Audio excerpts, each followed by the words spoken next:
With Memories Museum in groups. Let me see if I can find the live feed.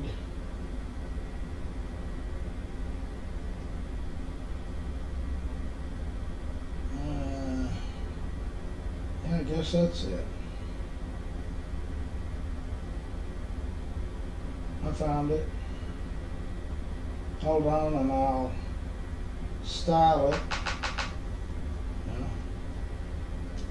Turn the sound down. It's raining coming in. Okay, so today is Wednesday, January 29th. Seems like the year's going slower this year than it did last year. I don't know why.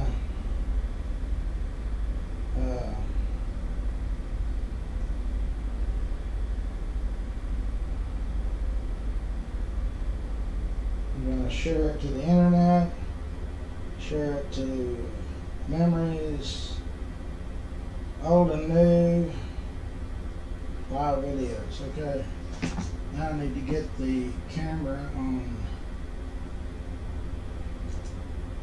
me. There I am. I like that one better. Okay, so hadn't changed on that.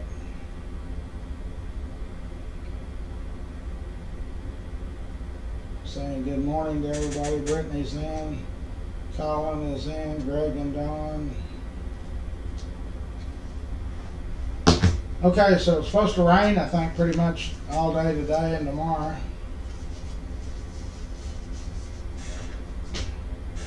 There's Prissy.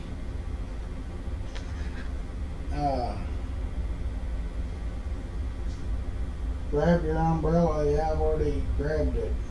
Good morning. Marilyn's in.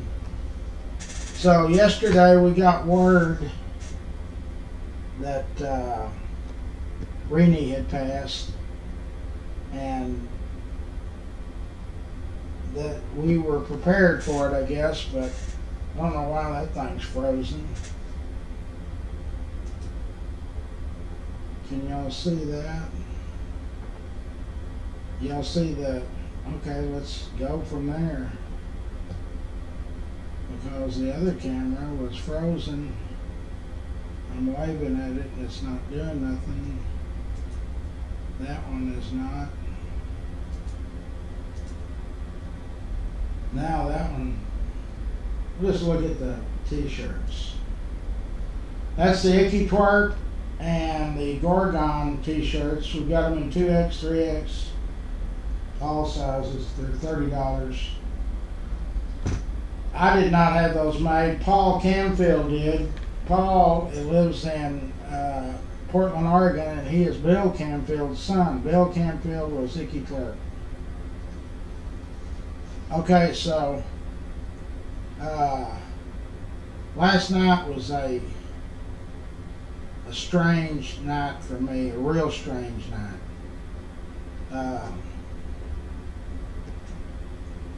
In my dreams, it's really weird.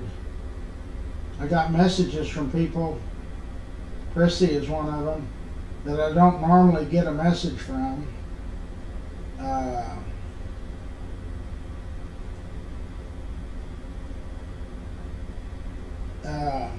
So I don't know. I think I'm going to get Bill and James down here and see if they can make anything of it, because I got a message from Elaine Engler, which I've never gotten a message from her.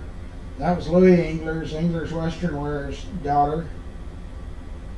I got a flashback on my mind of where I was on November the 10th, 1967.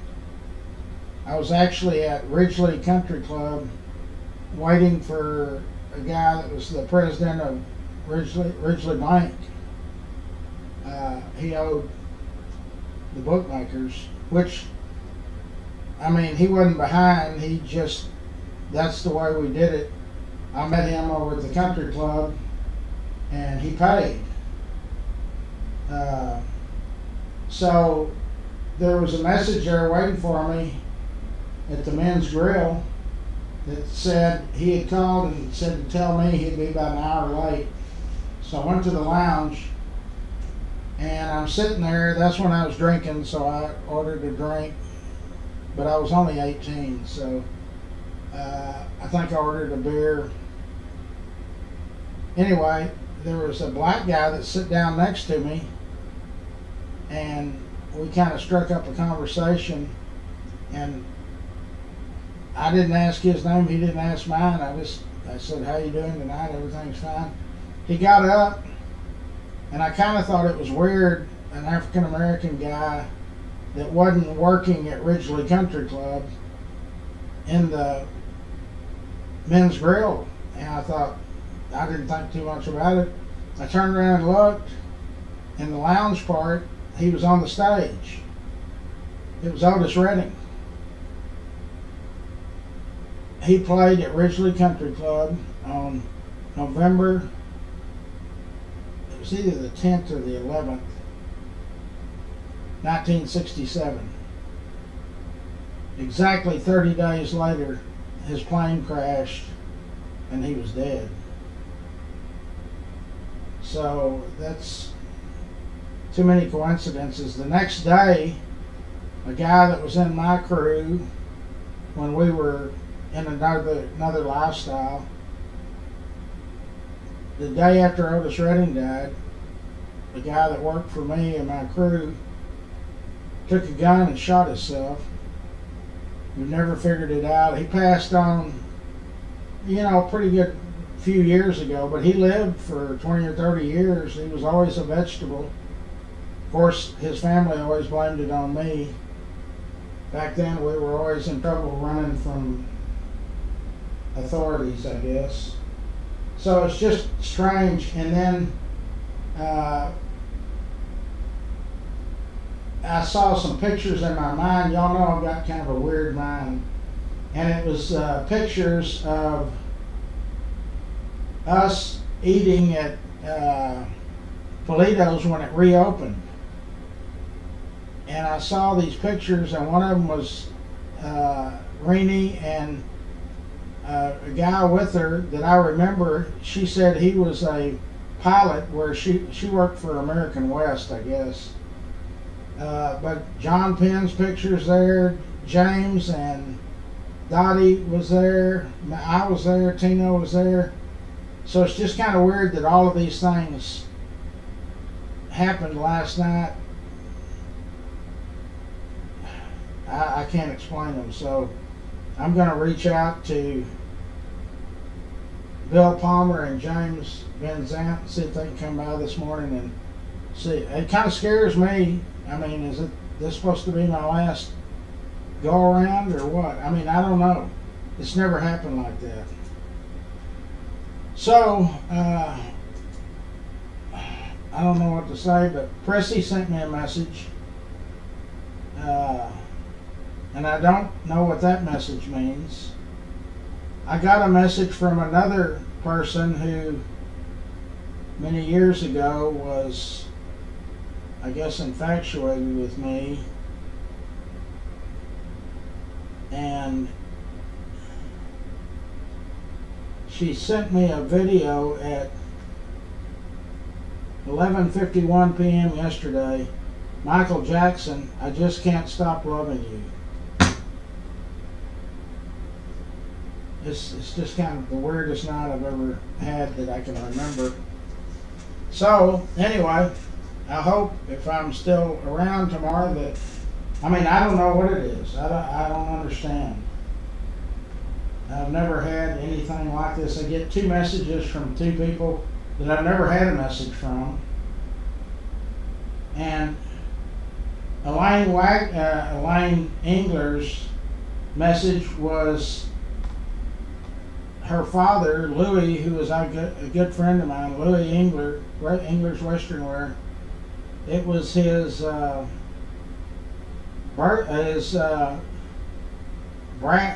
draft notice or birth certificate.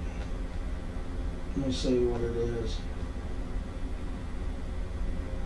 So that's why I sent Chrissy a message and said, be sure and be on the morning show. Why?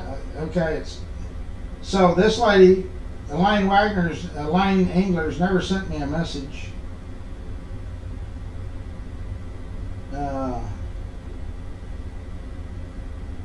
And so here's a pic of my dad's draft registration. Why would she send that to me? I just don't understand it. Something appears to be. Anyway, so I can't make any sense of it. I don't know if any of y'all can. Hadn't figured out where we're eating yet, but I will today because I'll be inside all day. Where's my phone? Hold on. Yeah, just a weird deal, and I've got those pictures that came in front of my mind. I'm going to see if they're on my saved photos because I didn't save them. Okay, so here these photos are. And the first one is of the Johnsons, Glenn and his wife. This is at Polito's. Then there's a picture of me and Tino, James and Dottie. And I thought there was one of John Penn by himself and Rainey. I don't know which camera are we looking at. I'll post them on the group. So I don't know. I don't know. It kind of scares me a little bit. I've never really had anything like that.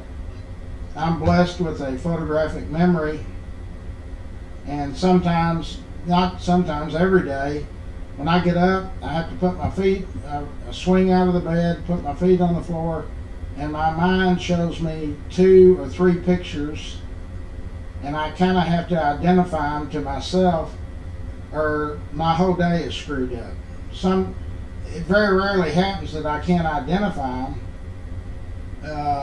The last time that happened, I had a car wreck where somebody ran into me. I mean, the day was before I even got here, and it wasn't here, it was at the old place on West 5th. Before I ever got to the shop, I just turned around and went back home. It was a total train wreck. So, I don't know, I need somebody smarter than me to try to figure this thing out. Then I also got the last thing that really, at our last birthday party at the Point, it was either the last one or the time before, Tiffany Burks sang the Sam Cooke Change Is Gonna Come.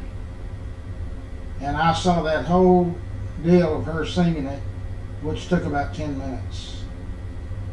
So I don't have a clue, but I need some help. Okay. The Cleveland group. When did General Dynamics come to Fort Worth? Well, just let's back up. It was originally Consolidated Vultee. Consolidated Aircraft Manufacturing Plant was in New York. Vultee, V-U-L-T-E-E, Aircraft Manufacturing Plant was in San Diego, California. They merged and became Consolidated Vultee. They had 5 plants. Most of them are really right. Tulsa, Oklahoma here. They're pretty close proximity. They just called the operation here the bomber plant. Now I've got photos of the front of that building says Consolidated Vultee. I've got them that say General Dynamics, and then of course naturally Lockheed. It was built in 1942. It was finished in 1942 on 563 acres. at the height of it, there was 38 or 39,000 employees. I mean, it was a city. They built, trying to think, the B-24s, they built around 3,000 of them. They built some C-87 cargo planes. Then in 54, General Dynamics, that took over, and they built the Aardvark F-111 and the F-16. And now, if the new administration hadn't stopped them, I think we're still building F-35s out there. So that's,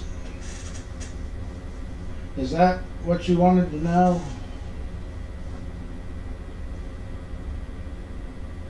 A plane crash. There was a couple of planes that crashed out there, and I'm going to be real foggy on it. One of them stayed out there kind of in the lake, at the edge of the lake for a long time. Some of our aviation people can probably tell us. I'll look it up. But at the end of the runway, oh, I know what you're talking about. That plane was landing. I don't know what kind of plane it was. I got a picture of it, I think. So if you ever want to know anything about what we talk about, or you just go to the home page, Memories, and in the top right hand corner, if I can ever get it to come to Memories, there I am. There's a little spyglass, and so then you just type in what you're looking for. I'm going to put plane crash, and I think that was, I don't know if that was Carswell, or I'll just put plane crash. Vernon Castle's plane crash. There's a Pascal 1956 Charlie Hillard. I don't guess I put in the right thing. So I'm going to go back and put Carswell, see if it's Carswell.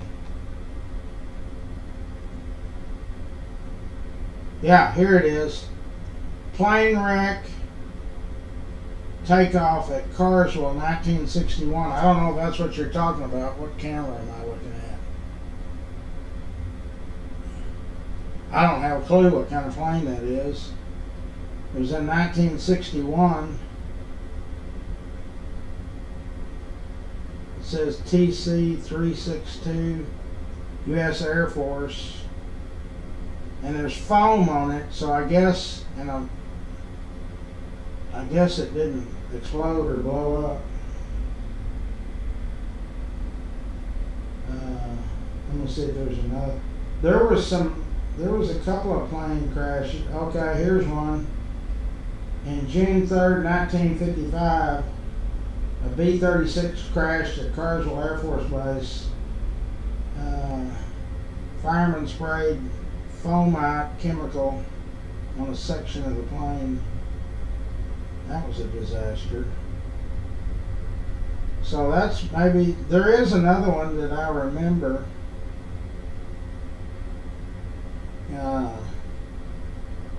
Maybe if Tom Reynolds or some of our, here it is. Quiz of the day. Naturally, I didn't have to answer. Let's see if they. The aircraft was in Lake Worth. Trying to see if anybody. Oh, I actually did answer it. It was a B-24 Liberator. The first engineer on a B-24 Liberator was drowned, and 3 lieutenants were injured when the 4-motored plane from Fort Worth's Army Airfield crashed. I'm trying to think when this was. This was, it gives it January, February, March, April, May. May 13th of 1944. So maybe that's what you're talking about. That's it? Okay, that's it. Go to the memories and put in the spyglass plane crash and go ahead and put B-24 Liberator, and that ought to pull it right up. And it tells the guys' names. The body of Corporal Alden D. Powell Jr. of Ashland, Oregon. And then there was a Second Lieutenant Leon S. Pode of Michigan. And then two other guys. Okay, so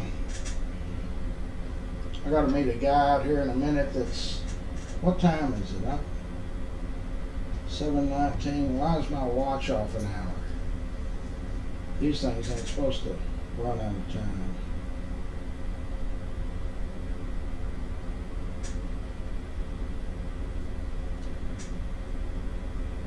$7:20. I got to meet one of the guys over at the storage, one of those cargo trailers we got out there, to let him in to get whatever. I don't have a clue. Kyle and them moved to the bank building on 7th until they get their new offices built that's right across the street. So now I'm the gopher over here because all the maintenance stuff is left here. And none of the maintenance guys got any keys, I guess. I don't know why. Had a good visit yesterday from a couple of guys. One guy was a historian on Handley, and he left me a thumb drive. I don't know what to do with it or how to do it, but Scott will be here at some point. Brittany, did y'all ever check to see if, what's the place out there, the spaghetti place or whatever, by Ridgemar? Olive Garden, do they have a special at that location that's actually good this time? Last time we looked it up, but that manager was real nice. She said all the stores are different. So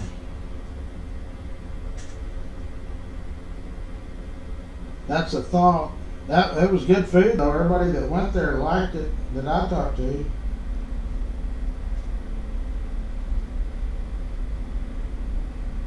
Okay, I gotta go. The guy just texted me. He's outside. I will see y'all